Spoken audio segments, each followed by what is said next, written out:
Hey everyone, welcome back to my channel. Today we have an exciting and highly detailed tutorial for you. We are going to master storage management on the latest openSUSE Linux Leap. This will be an ultimate guide covering everything from understanding the Linux I/O stack, working with traditional Linux file systems, configuring LVM, the logical volume management, setting up software RAID, exploring B3 file system, and which is BtrFS, and configuring NFS version 4 for file sharing. Whether you are a Linux enthusiast, sysadmin, or someone just starting out, this comprehensive guide will help you build strong skills in managing storage effectively on openSUSE. We will explain every command and its function step by step, so make sure you stick around till the end. If you find this content useful, don't forget to hit like, subscribe, and click on the notification bell to stay updated on future tutorials. Let's dive in. The Linux I/O stack is a fundamental component of how Linux interacts with storage devices. Whether it's reading from or writing to a hard drive, SSD, or even a USB stick, the I/O stack is responsible for efficiently handling these operations. Let's break down the key layers. So let's start with the component of the Linux I/O stack. 1. Block layer. The block layer abstracts the physical structure of disks, presenting them as block devices. Each block represents a fixed size chunk of data, and all read-write operations occur on these blocks. For an example, we can run this command sudo fdisk -l, like the one that has the operating system installed. This one /dev/vda, that's a block device, /dev/sda, it's another block device, /dev/sdb, another block device. And 2. File system layer. File systems like ext4, xfs, and BtrFS sit on top of the block layer, organizing data in a human readable way. The file system layer handles data placement, file access permissions, and metadata management. 3. Virtual file system, or VFS. The VFS acts as an abstraction layer, allowing different types of file systems to be accessed uniformly. It enables multiple types of file systems like ext4, NFS, BtrFS to coexist on the same system. And 4. And finally, I/O scheduler.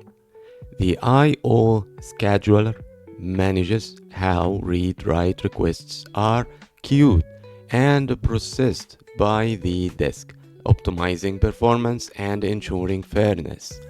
There are different types of scheduler like CFQ, completely fair queuing, and deadline, which cater to different workloads. Let's view a practical example for the block devices. As we showed before, let's get another example. And let's start by looking at your system's block devices.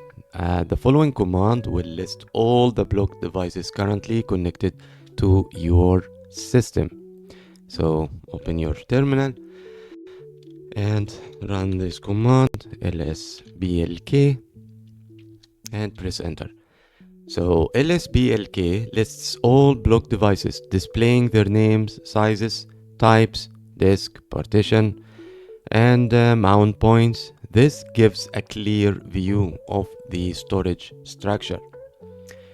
For more detailed statistics on how your I/O performance is performing, you can use the command IOStat.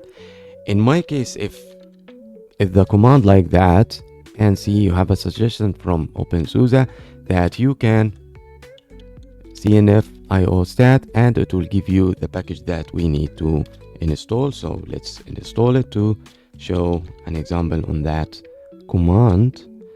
Sys stat, and we hit enter, and yes.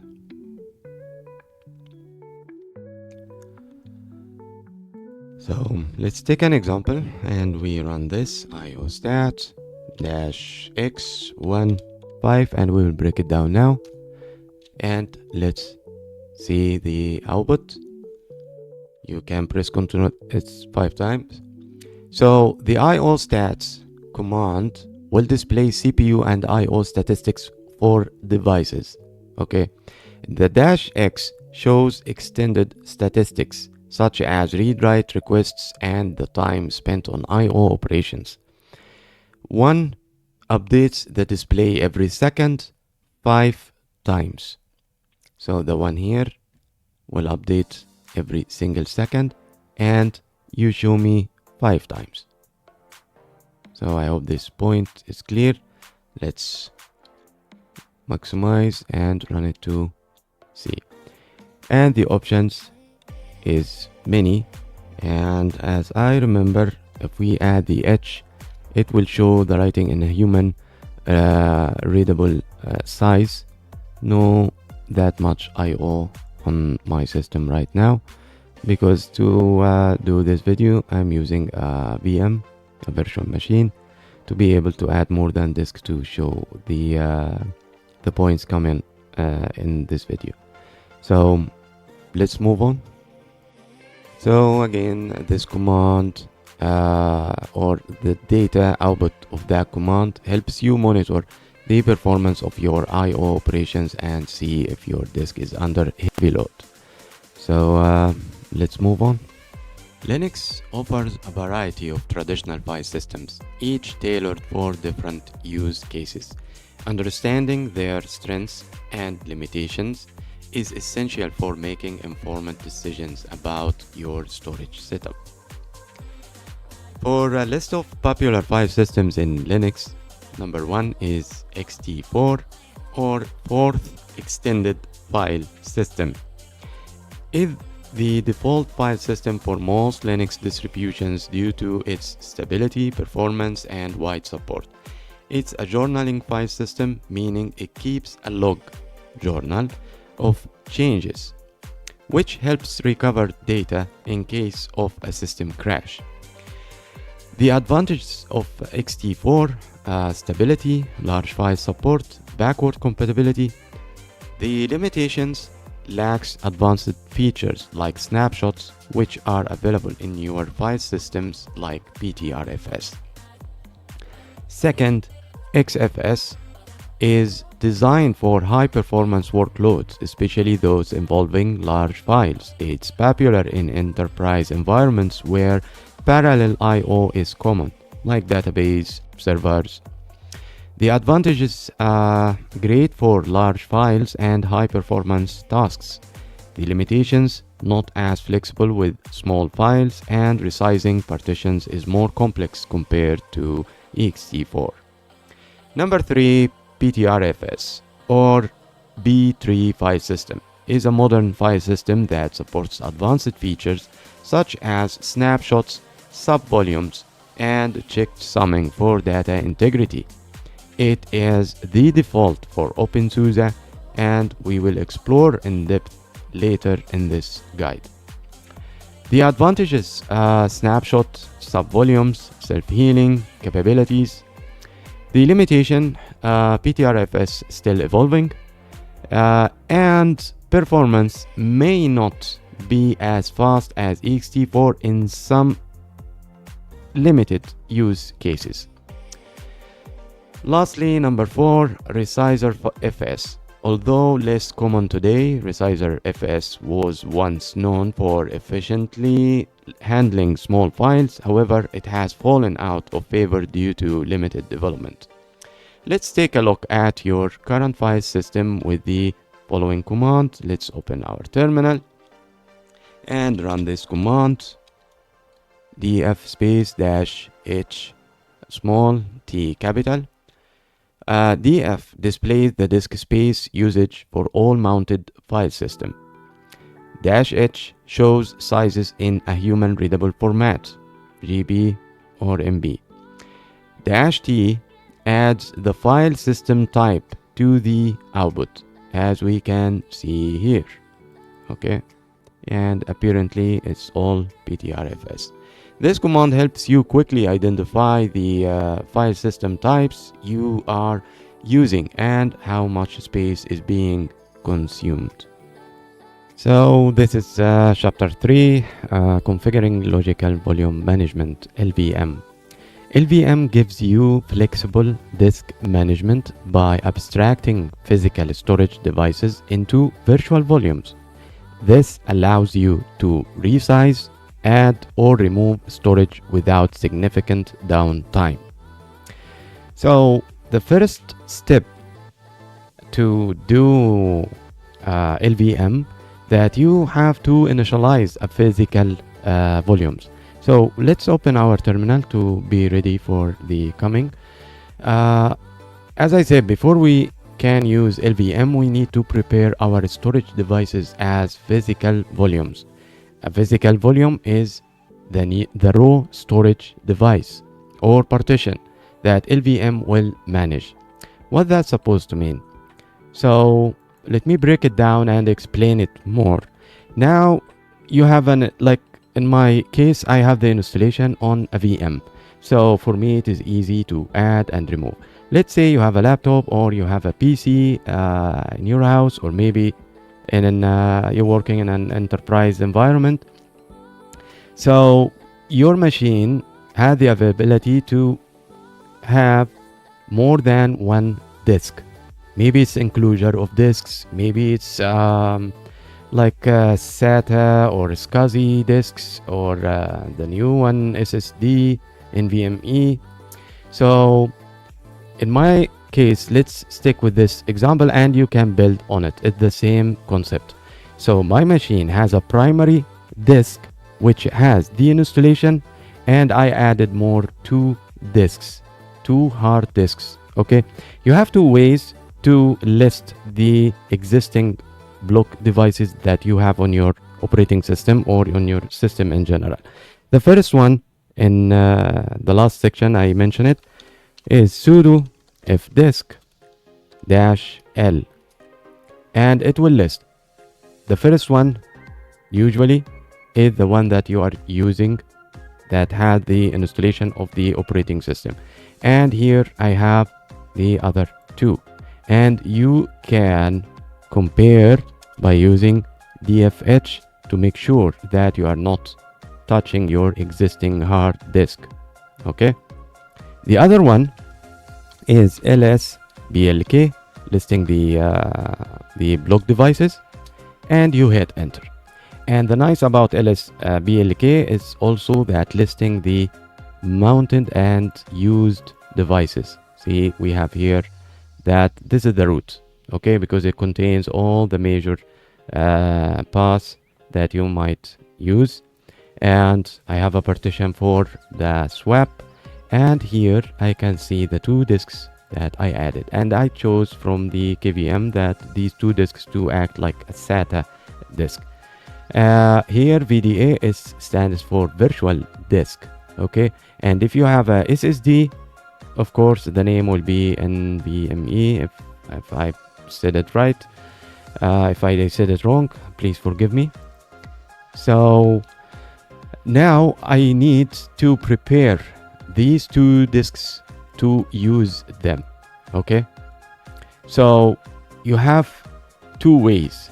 First is to partition the disk and use a specific partition from that disk, like you like to mix up. Like the first disk, you will put a partition table to have two partitions, okay, like SDA1, SDA2, and the second disk also SDB1, SDB2. I will use the SDA1 and SDB1 as a mirror, and the other two partition I will use them as a concatenation, like they act like a one disk, okay, to have double space. or maybe you will leave them as a hot spare for the future to increase your virtual group. So step by step, the first thing that you have to activate your LVM functionality on your operating system by telling that this disk will be used for LVM. The command that to be used for that is sudo pv create and the name of the disk is DA, and of course be careful about the naming and stay away from the one that has the operating system installation. You don't want to ruin your system. So this one will prepare the disk to be used and managed by the LVM software. Okay, if you want to prepare more than one, in my case I will put the second one. So now I will use the whole disk for LVM. I can partition the disks and I use partition, but in general, okay, this is the preferred way, especially in enterprise environment where the space is not a problem to have a new disk attached to your server. Okay, but on your PC maybe the story would be different, but the same thing will apply. As I said, like here, like I partition the disk and I will use the partition number 1 here and partition number 2 to be used by LVM. So here I will use the whole disk. Okay, and then you press enter. So as we can see, that physical volume successfully created. So what PV create? It stands for physical volume. To create, initialize a block device for use by LVM, marking it as a physical volume. And the path that we give is the block device you want to initialize. Replace, of course, this path with the actual device on your system. Okay, so after that you manage to create a physical volume. The second step is to create a volume group. What is a volume group? Is a collection of one or more physical volumes, and it's from this pool of storage. It's like a group, like a pool of storages that we will allocate space for logical volumes. So it is like you are grouping a physical disks, block devices in one group, like a pool, like a disk pool, and you will start to create partitions on this pool or on this group. Okay, so to create this volume group, the same vg create, sudo vg create, and after that the name that you want to give to this group or to this disk pool. So in my case I will be simple and I will say volume group 01. Okay, so when you create the volume group, it's the same. You can give one disk or you can add the 2 disks. So in my case I will add these 2. Still I can add one only, and I can use the second one for a different volume group. So let's keep it simple here, and it's the same, because in the coming sections I need to put both of them in one group. So let's add them, and again be careful about the naming of the block devices. You don't want to ruin your home PC or your laptop. So this one vg create is the command to create the volume group. Here the volume group name, and here the list of the devices that will create this group of disks or that disk pool. Be careful, the list is space between them. So vg creates a new volume group. Here the name of the volume group, you can choose any name, by the way. Okay, and the naming, if you're doing programming, you will understand it applies here. Try to make it simple, no spaces. Okay, don't use underscores, and like one word. And you can use the camel case if you want to, like if you're having more than one volume group on your system. And lastly, the physical volume we just initialize. And again, you can also add multiple physical volumes to the same volume group. So let's hit enter. And now we have a volume group created on these two block devices.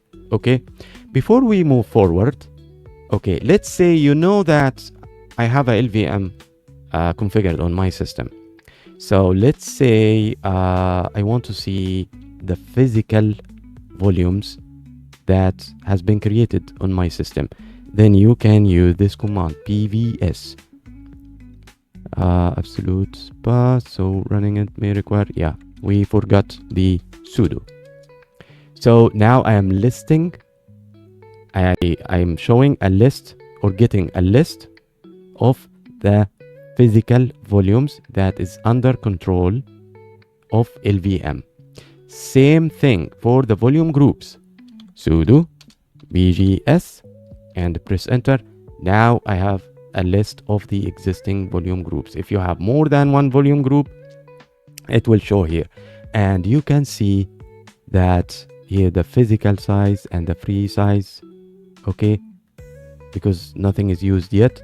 And here also the size is the total of 2 disks, by the way, because each disk of, is 20 GB and the free is 40 GB. Okay, once we start creating a logical volume LV, this one will be decreased. Okay, so let's move forward and talk about creating a logical volume. Once the volume group is ready, we can create logical volumes, which will act as partitions where file systems can be created. So how to do that? Sudo lv create. If you noticed so far that the naming of the commands is showing and it's meaningful. Okay, lv create, pv create, vg create. Okay, space dash L capital for the size that you want to create. Now I want to create 10G. Okay, and dash N small for the name, what I'm going to name this disk or this partition from the volume group. I will name it LV01. Okay, this will be created where? So lastly, you put the name of the volume group and you press enter. Let's break down the command again. LV create creates a logical volume. Dash L space size specifies the size of the logical volume. 10 GB here in this case. Okay. Dash N small space LV01, the name of the logical volume. You can choose any name if you want, like dog, cat, whatever you find easy or meaning for you. And lastly, the volume group from which the space is allocated. Okay, so now we have a partition created on this volume group. We need to format the logical volume with the file system and mount it. Okay, so again, I will keep it simple. And here you will learn that once you create the volume group, it has a device name path under the /dev. So sudo mkfs.ext4 and by the way, ext4 has argument also, and you can do like that, help, and it will show you the short brief about the arguments that you can use. The one interested here that I'm looking for is the dash L, the volume label. You can put a volume label on your partition. So if you want, you can do. Don't mix arguments together. Here it's a total different command. LB create dash L, it's something totally different.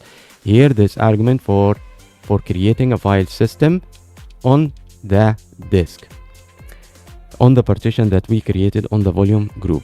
And lastly, here you should put a name. So we can put the same name like LV01 and ext4. Okay, that is the name I will give it to for this partition to be a volume name. And the path VG tab here will work, the auto completion of bash, and LV. Why it's showing directly? Because we only have one logical volume created. If we have more than one, the tab here or auto completion will show you a long list of all the existing logical volume on your system. So if I hit enter, now we have our partition is formatted. Let's break the command, break down the command again. So here, as I said, this mkfs.ext4 formats the logical volume with the ext4 file system.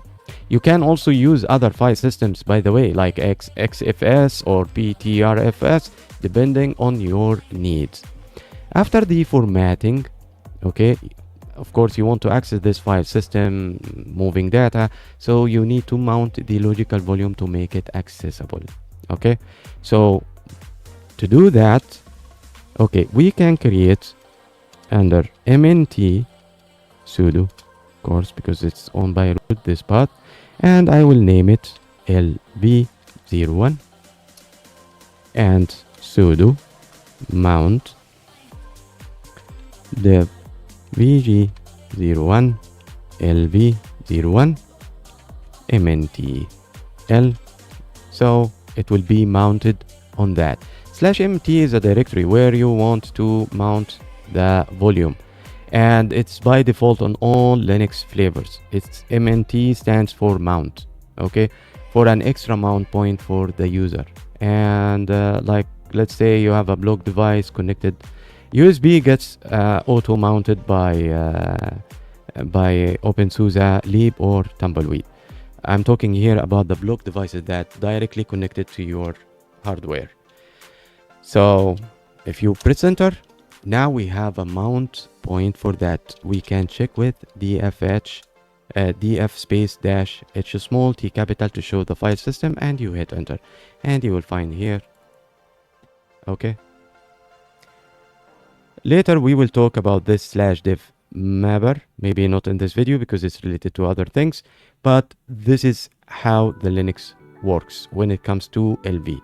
And you can see that the name is expressive, you know, VG01, that is the name of the group, and then the name of the device. To ensure the volume is mounted automatically after reboot, you should add an information for that in sudo bi etc fs tab for file system table, and you press enter, and you will see that we have all the mount points, and here BtrFS sub volume. We will talk about it in this video, but later. So you need to go to the last one, and you press O for a new line, and I will show you here the two ways that you do to mount your disk. See, the first one and the old way, and most of people used to do that, but the recommended one, see the default here of the operating system, to use the unique ID of the disk, and I will show you how to get this unique ID. But let's show this first. Is the path of the disk or the partition LV01.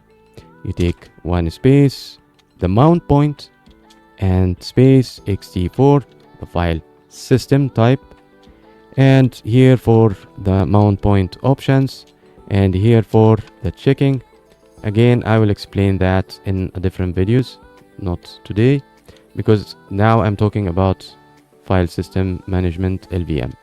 You can also like take spaces and make it looks the same like the way we see the rest of the file to make it organized.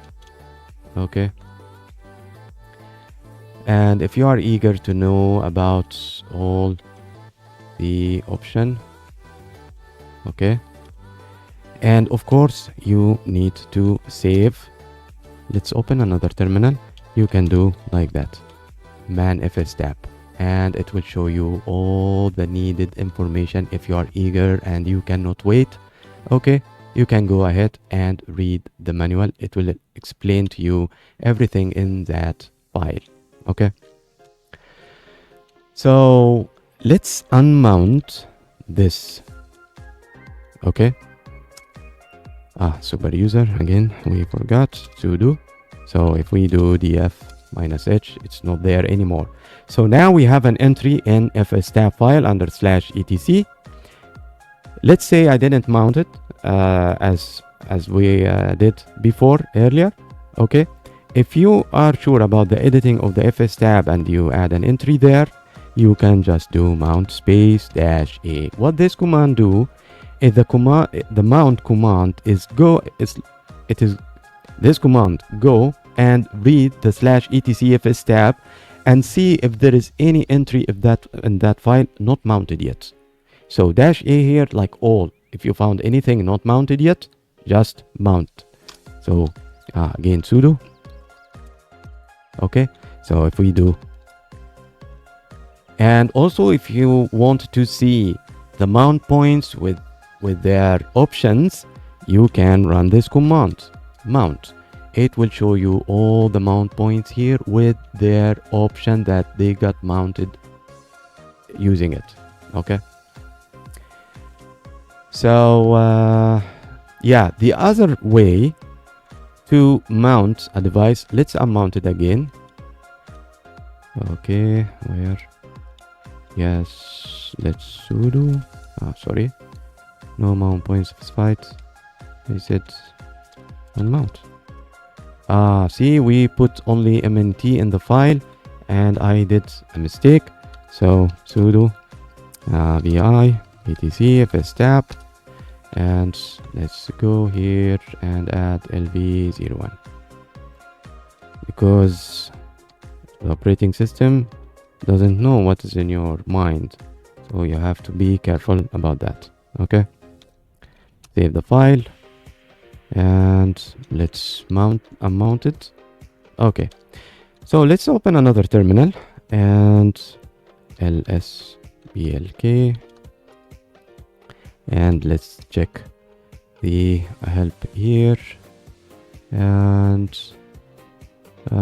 what was the command? So yeah, I think it was my bad. I completely forgot about it. Got mixed the commands in my head. blk id. This command will show you all the existing block devices on your system with their UUID. Okay, so as we saw here, let's open the file. So the other way to mount the disk, that by using UUID, which is the preferred way and the recommended way. Okay, let's go back, insert UUID equal, and we go to the other one. So this is the one we are looking for. And by the way, the same way that we do for the UUID, you can use the mount using label. See here, label equal and the name, but without the double quotes. You remove the double quotes. Okay, let's copy that, and to copy from the terminal is Ctrl+Shift+C. Anything you normally do outside the terminal, you have to add shift, like paste, Ctrl+Shift+V, copy, Ctrl+Shift+C. Okay, so we go here, Ctrl+Shift+V to paste, and let's organize this by bringing this back here.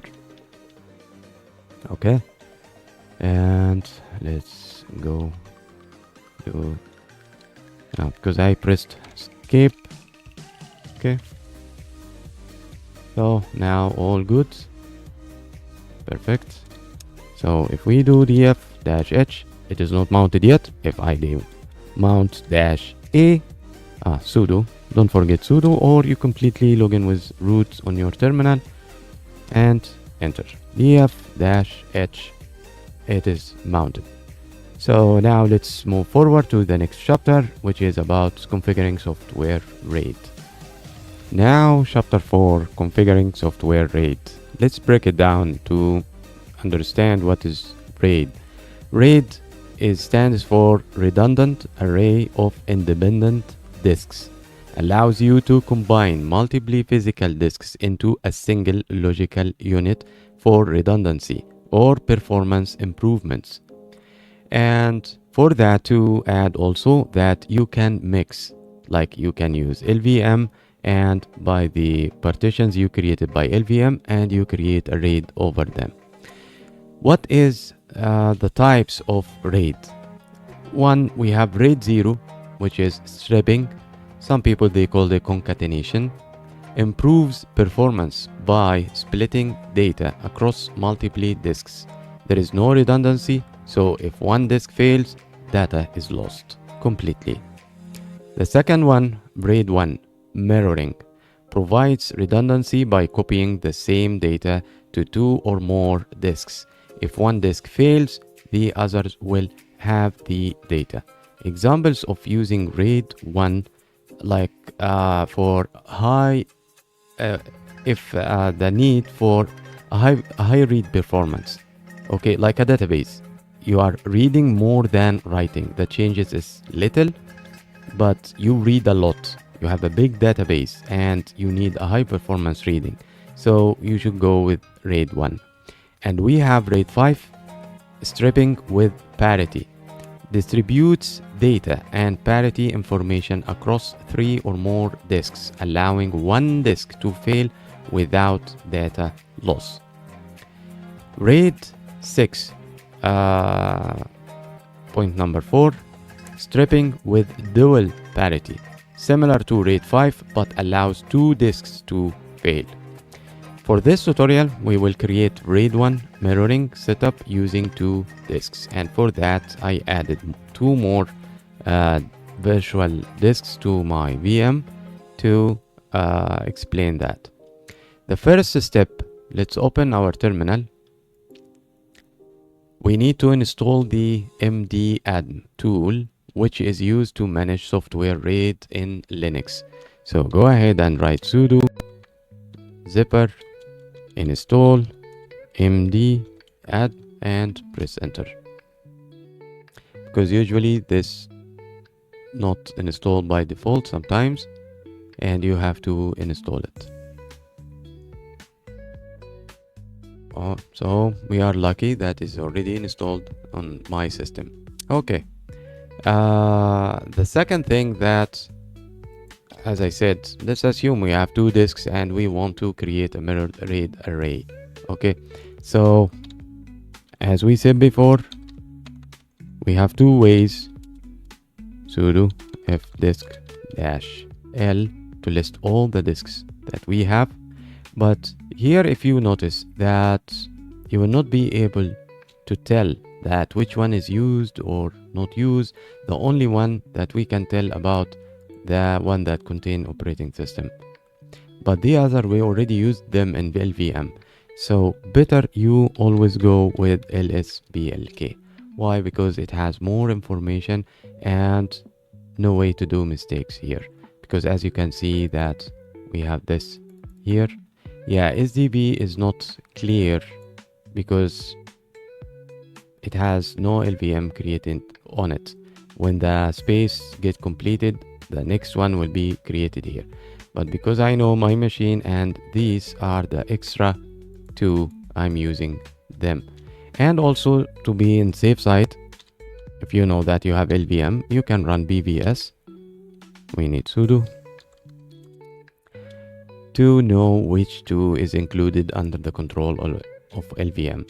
So SDA, SDB. So now we are sure that I can go with SDC and SDD. And also you can use df-h just to make sure that no mount points coming from these disks. Okay.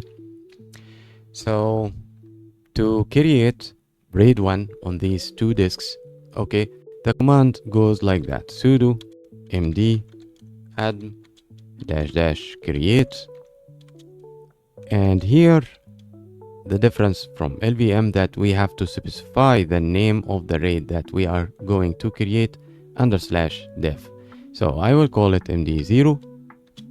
What level? Because we talked about 4 levels. So the level here equal 1, which is mirror. And this parameter, RAID devices. How many devices you will use? 2. Okay. And lastly, the path of the devices that you are going to use. And SDC and SDD. And with that, you can just hit enter. So the message is clear enough, and you have to be careful when reading. And okay, so we can just press yes here and enter. Now the mirror is already created. Okay, and again, to explain and break down the command, let's take it one by one. mdadm creates a new RAID array. /def/md0, the name of the new RAID array. --level equal 1 specifies RAID 1 mirroring. --RAID -devices equal 2 indicates that we are using 2 devices in this array. And lastly, the 2 disks we want to use in the array. Once the array is created, format it with the file system, and you may mount it if you want. So let's sudo mkfs, and if we press tab 2 times, it will list all the existing file system that you can use it to make a new file system on a partition. So here I will use xfs, okay, and the path of the created device, and we press sudo, yeah, okay, -f, and now the file system created. And here it seems, yeah, maybe I did one step and I didn't notice, because sometimes I'm recording and then I pause for some work and then I come back. So it seems I formatted the disk. So I used the -f because it was a suggestion from the RAID software that I can use -f to overwrite like a force. So now the file system has been formatted with the xfs file system. So if you want to mount it, let's create a folder mkdir mnt, and I will name it md0 xfs, and sudo mount dev md0 and the path of the mount point, and we press enter. Now it is mounted. You can do df-h to see the mount point here. And as you noticed that the total size is 20G, and we have 2 hard disks, each is 20G because it's mirroring. So mirroring, you can calculate it by 50%, half. Like if you have 10 disks, each disk 20, so you calculate 5 of them, which is the total space will be 100, not 200. Okay, so let's move forward for the next chapter, and it will be about BtrFS. Now chapter 5, to explore BtrFS, the modern file system. And BtrFS stands for B-tree file system. B-tree file system is the default for openSUSE because of its advanced features, such as snapshots, subvolumes, and checksumming for data integrity. It's a powerful tool for managing modern storage setups. One of the standout features of BtrFS is its snapshot capability, which allows you to capture the state of your system or data at a given point in time. These snapshots are incredibly useful for backups as they space efficient and can be created instantly. The BtrFS is designed with built-in snapshot capabilities. When you create a snapshot in BtrFS, you essentially create a point-in-time copy of the file system, allowing you to restore it later if needed. BtrFS handles snapshots at the file system level. So to compare it with Snapper, to understand the relationship between BtrFS and Snapper, on top of what we said about BtrFS, Snapper is a management tool that simplifies the process of creating, listing, and restoring these BtrFS snapshots. It provides a user-friendly interface for interacting with BtrFS snapshots, including automatic snapshot creation for system changes like updates or software installations. Here in this guide, we will focus on the BtrFS file system. At the end, as we said, Snapper is just a tool to manage BtrFS snapshots in an easier way. Mastering snapshots on the file system level will not make you tied to one tool. You will be able to surf through BtrFS. It doesn't matter if it is openSUSE, Fedora, Ubuntu, whatever, because by default openSUSE come loaded, pre-installed Snapper, and the default file system is BtrFS if you didn't choose to change the default file system. So once you choose BtrFS or you leave the default file system, Snapper comes loaded. And during the installation of openSUSE also, you are able to activate Snapper during the installation, or you can disable it for later to enable.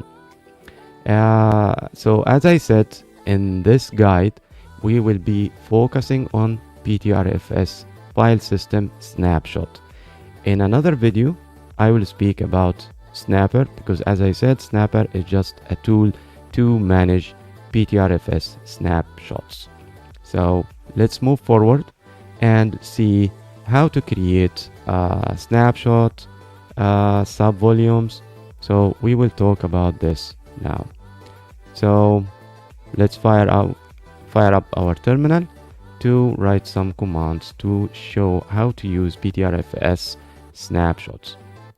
Before moving forward to BtrFS file system snapshots and how to use it for creating snapshots, let's take a look at Snapper as a sneak peek, and for my later video that I will create specifically about Snapper, because it's a quite long subject, because Snapper has many options and I would like to cover most of them, at least the useful one and the one that you need to know for your daily use.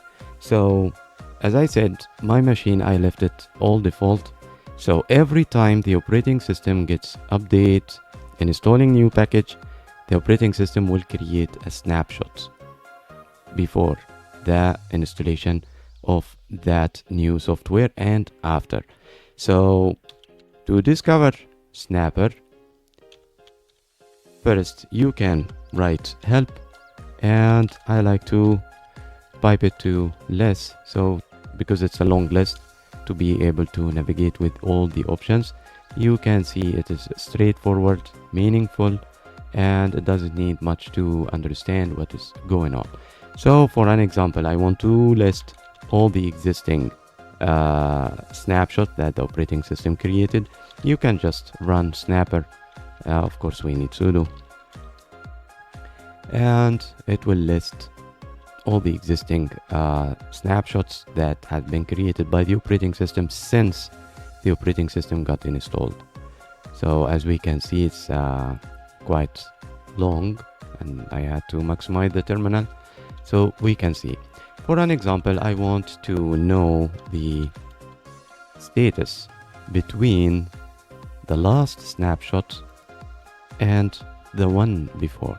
This is the how to, it's in the manual, to write it like period between this time of snapshot and the one before. What kind of changes happen here?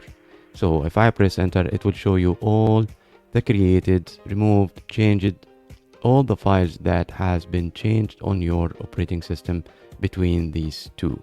And if I chose a later number, the list will be more. Okay. For another example, like Snapper, you want to list the configs. Okay, it's for root, and to get the actual configuration, you can without the S, it will show you the parameters for the Snapper configuration. Okay, and if you want more detail about Snapper, you can go and check the manual that comes with the operating system, and it is quite explaining very well, and it's quite long. Maybe you need to use the page down key on your keyboard. And till I create the video about Snapper, you can go through it, and just be careful if you are relying on snapshots, the operating system snapshots, because it will give you the chance to roll back. Yeah, another example for that, let's search, show here. If we go down, we will find an option that's talking about the rollback. Here, see this one here, that let's say now you updated your system, but something wrong, one of your application is not running, something is breaking, so you can roll back to the snapshot before the changes that already happened on your system. As I said, you have a rollback, and you have this list to list the existing snapshots, because it's reading the Snapper database. Okay, so here, see, you will always see pre and post. The Snapper takes a snapshot before any changes happen and a snapshot after. So now I did some installation upgrade to the operating system. Things didn't go well, so I can roll back just by taking this number, and I can write roll back and the number, and then all you need to do is to reboot your system for the last snapshot, like nothing happened, like you did nothing, and then you can clean up the post snapshot also using Snapper. So as I said, Snapper is just a tool to manage BtrFS snapshots on your openSUSE or SUSE operating system, and all go the same on openSUSE Leap, openSUSE Tumbleweed, and SUSE Linux Enterprise. So now let's clean this, and we move now to BtrFS file system snapshot. So to create a snapshot of your root file system, as an example, let's start with it. So simply you run sudo BtrFS sub volume, okay, snapshot for the root and the place where the snapshot will go, snapshots, and we can call it root snapshot, and you just press enter. So let's break down the command BtrFS subvolume snapshot, the command to create a snapshot. Root, the root file system where the snapshot will be taken from. /.snapshot/root snapshot, the location and name of the snapshot. So this command will create a snapshot of the root file system, which you can later roll back to if needed. So someone might ask, what about Snapper? So let's take a sneak peek about it. and see if it is going there, and we can see it.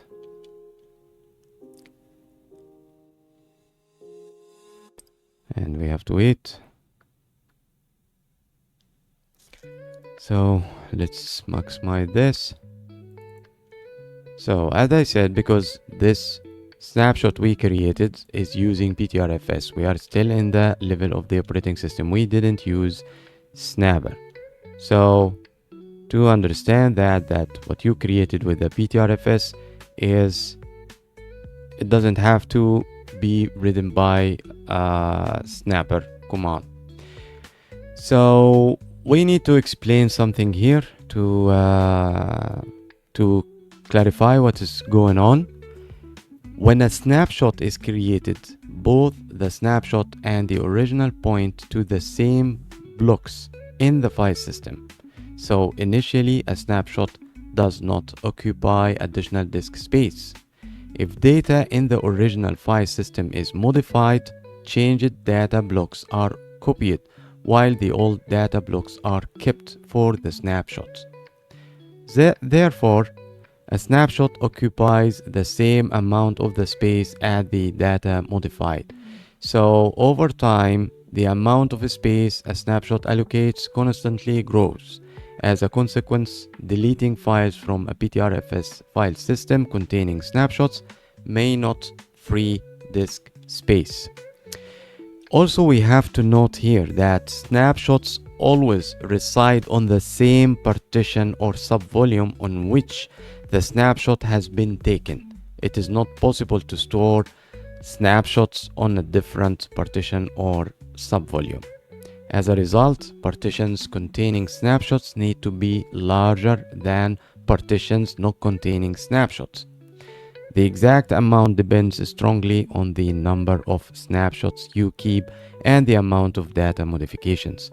As a rule of thumb, give partitions twice as much space as you normally would.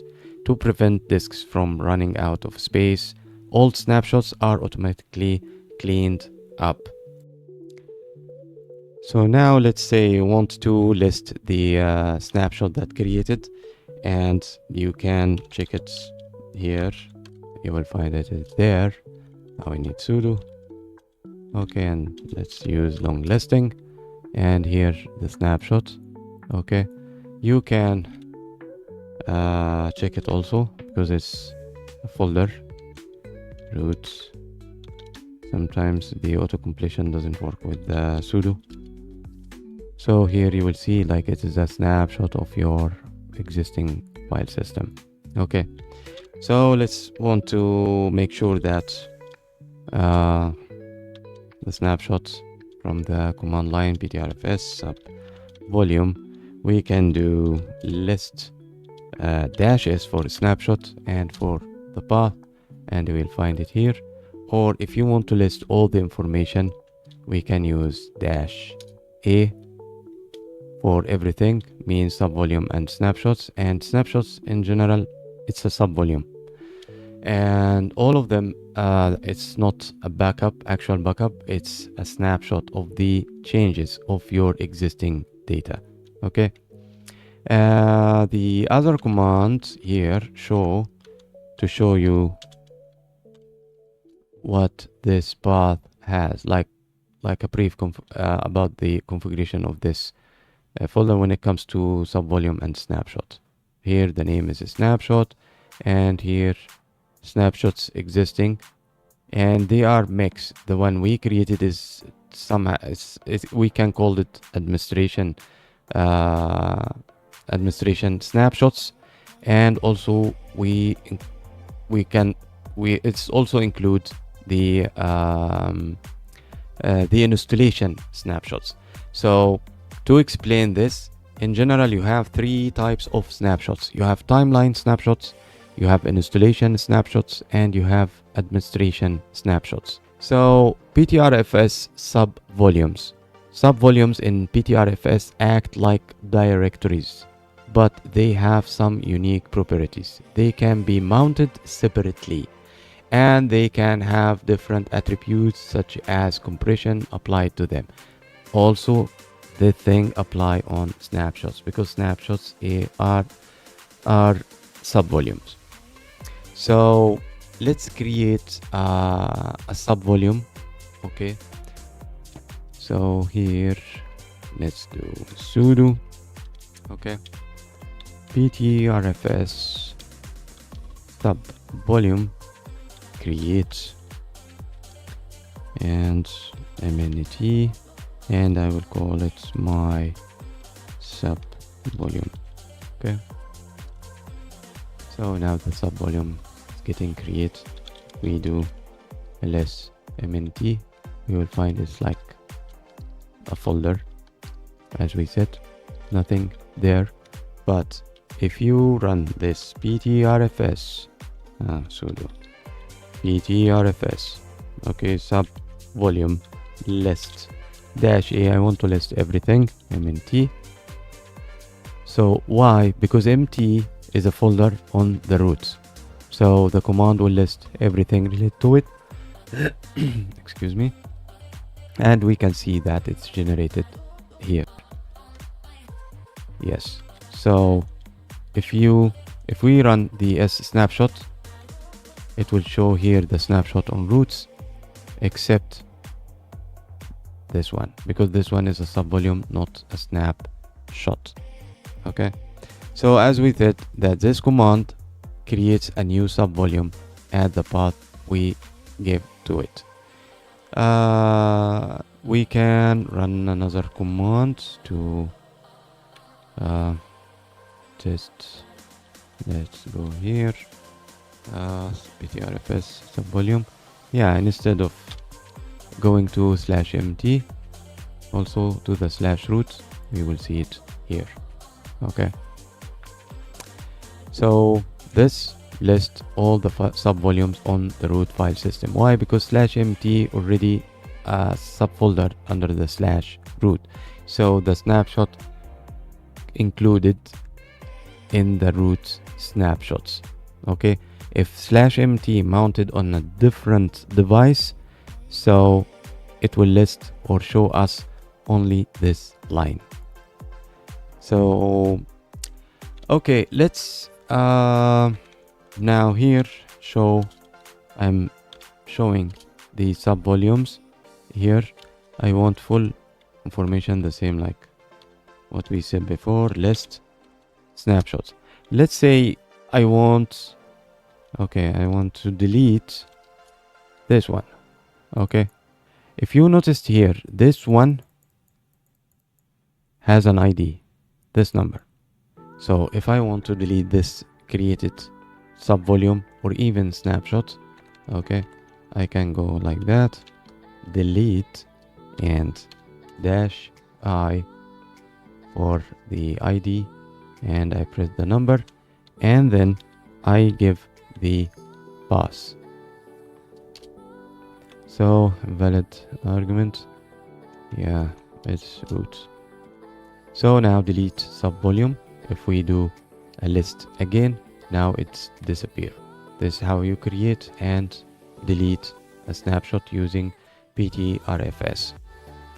So let's move forward.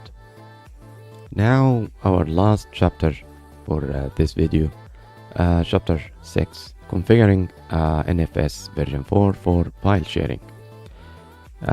Network file system, or NFS, allows you to share directories over the network, making it easy for multiple systems to access the same files. So number one, to do that is installing NFS utilities. So let's open our terminal and we go ahead and install the needed NFS software. If it is not installed already, zipper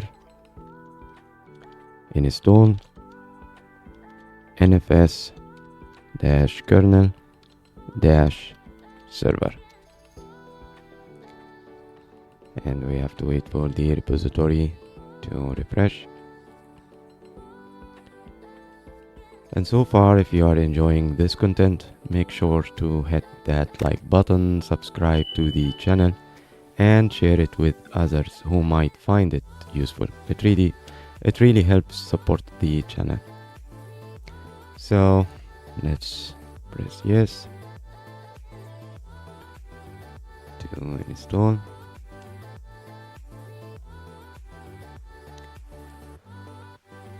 So to configure an NFS server, now our machine will act as a provider for a shared file system over network. So the file to edit to put the configuration for that is etc exports, and press enter, and you will find a few information line like to use the manual, and you can go ahead and do man exports to see how the file you can edit, or you are looking for some kind of configuration parameters. So let's add the following line. So what would we like to share from our system? Okay, let's clean this. So let's say for an example, we want to, let's check this path. That's an example to, okay, let's say you want to share the /srv/ftp. Okay, so you write the path first. So this is where you will provide online or on your network to be shared with others. Okay, and after you specify the network as kind of security to not allow anyone to access your shared folder, only the network that you are on. So here I will put the network, and after it directly you will put the configuration read write. Okay, I can make it only R for read if you want your share file system to be read only. Sync to make sure to sync the data, and after that, and the next option to add is no sub free check. Let's break down this line. This shares the /srv/nfs directory with the entire network subnet, allowing read-write access RW. The sync option ensures the data is written to disk before the client is notified success. The last option from the manual, this option disables sub-tree checking, which has mild security implications but can improve reliability. So now I am in a local network, so it's okay to use that to make the connection more faster.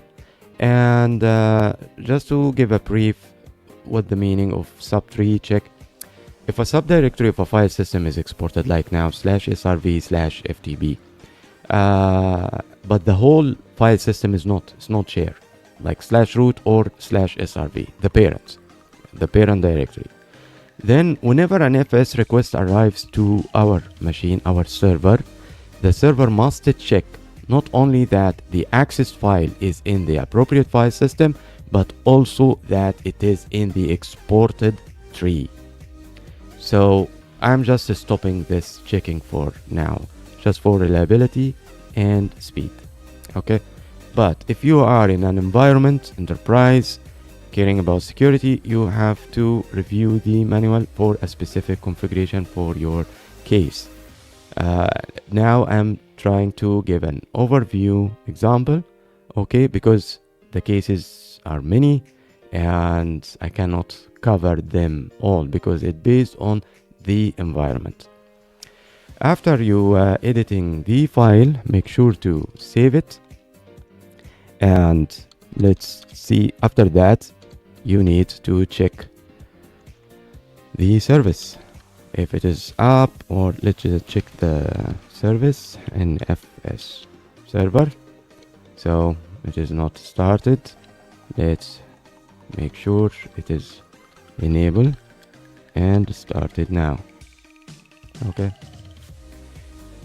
so after that we need to mount this share to access it. But before we do that, let's check if there is any files under that. Nothing. So let's go there.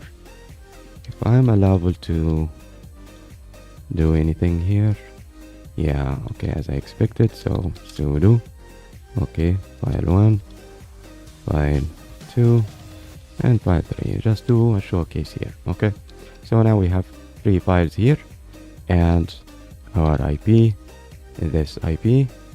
Okay, so I have another machine. Let's log into it to make the mount there. Okay, so this is my second machine. We will consider it as a client to mount the NFS shared folder or directory that we did now on my client machine. So sudo, okay, mount. Here we need to use -t to tell what type of file system we are going to use. And the IP, if you are on in a network with a DHCP and a proper configured DNS, so you might, or you can use a host name instead of the IP. Okay, so here, and what was the IP of ours? Yeah, 140. Okay, and exactly after that, these 2 dots, colon, and the path that we shared. Okay, FTP. Where I would like to mount, I will mount it on MNT on my cloud, and we press enter. And seems, yeah, one step I think we forgot about it. So let's wait and see what the output will come out. So as I said, it seems we forgot something very important, and make sure about it that you check your existing firewall. So let's see here, list all. Yeah, we need sudo. So yeah, as we can see, we don't have NFS allowed on our firewall. So to solve this, we simply do that, add service NFS, and make sure it's permanent. Okay, and make sure to use sudo or completely log in with root. Press enter, and don't forget after doing that to reload your firewall. And here it should be mounted in a second, because we just, yeah. So now we are on the client. If we do df-h, now we can see it is mounted here, and ls mnt. So this is a fast way if you have 2 servers, or you want to make like a shared folder for like a live example. Some people, what they do, they bring like an enclosure of disks and a machine, a cheap machine that can be in Linux installed on it, and they connect it and they configure it as an NFS server, and they make sure that it's secure, allowing only your IP.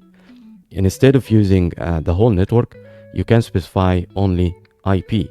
So no one will be able to access this shared folder except the client IP that you put in your server configuration. And instead of copying, pasting, using USB drives and stuff like that, so you have like a shared. Some people, they go far and they make it like a home cloud to be shared online. So in this thing, you need to check all the security measurements to be taken on that server, because it will be available online. So be careful about that. So to finish this point, also same rules for mounting the NFS. Okay, the regular way is to use the /etc/fs tab. There is another way using the systemd. I will talk about it in a different video. But for now, for simple use, you can use, let's do sudo vi etc fstab, and you go down to the file, and it's okay if you do some kind of comment like that to NFS share to know that this one is for your share. Okay, so before we used the UUID, the identifier for the disk, what you are going to mount. So here my identifier is the IP of the server. Okay, here yeah, we are on the client, so you put the IP of the server that the mounting is sharing from that server, so for you to mount on your client. So here 140. Okay, and the path that you will mount, which is SRP, not the one you will mount locally on your client. Okay, and where you will mount amenity, and what the type of the file system, and the mount options, and the checking for the file system 0. Like, do not check anything because you don't want to make your server waiting. So yeah, one of the drawbacks of this, that if you have any network disconnected or the client not able to reach the server, the booting sequence will stop at this point, and it will take long time to release and continue the booting. So that's why I will speak about it in another video dedicated for systemd, and especially dealing with NFS and how to use the mount, because systemd will check the network connectivity before trying to mount, but here fstab doesn't have this, and it will continue trying to mount, and the system will hang at that point. So let's save the file, and a quick unmount for the mount point that we have here, just to make sure that your fstab line that you edit is correct and the mount will happen. So all good now. So we have a mounted NFS on our client. One last point to add here for NFS, that let's say you are just logged into a server and you have been asked to administer this server, and you want to check quickly if the server has any shared folders. So there is a command coming, the package that we installed earlier. This command export fs, and it will list for us the existing exported folders and paths on our server. So let's say you want to do the same on the client. The client, first of all, you need to check if there is a package installed on your system or not. A quick checking, I can do rpm, the -q for query, L for listing all the installed package, and igrep for NFS. Okay, and C, sorry, not L for listing for the installed package, and you want to list the files that got installed. For querying for all installed packages is A, and it comes, so this is the package I'm looking for, nfs-client. With this command, there is a command called sudo show mount -e, and you give the IP of the server. Okay, so now we have this error. So on your server, if you want the client to be able to scan and see if there is any exported files, of course you made sure about your configuration. It's only like you give the network subnet IP or a specific IP, so only these clients will be able to scan your server for a shared folder. Using firewall, you have to open the following. firewall, excuse me, cmd, and add service.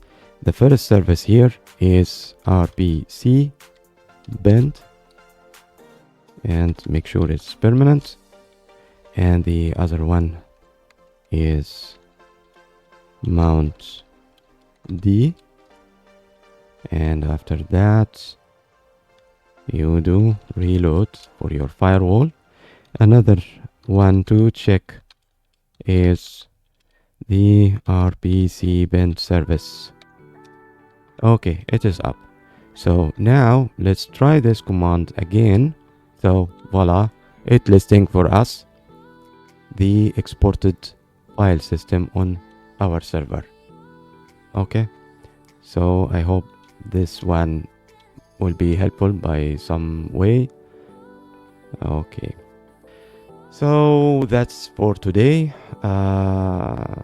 It's a detailed and comprehensive guide on mastering storage management in openSUSE lib.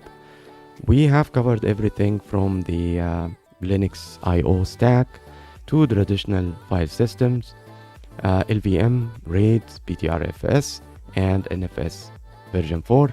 By now, you should have a solid understanding of how to manage your storage setup effectively.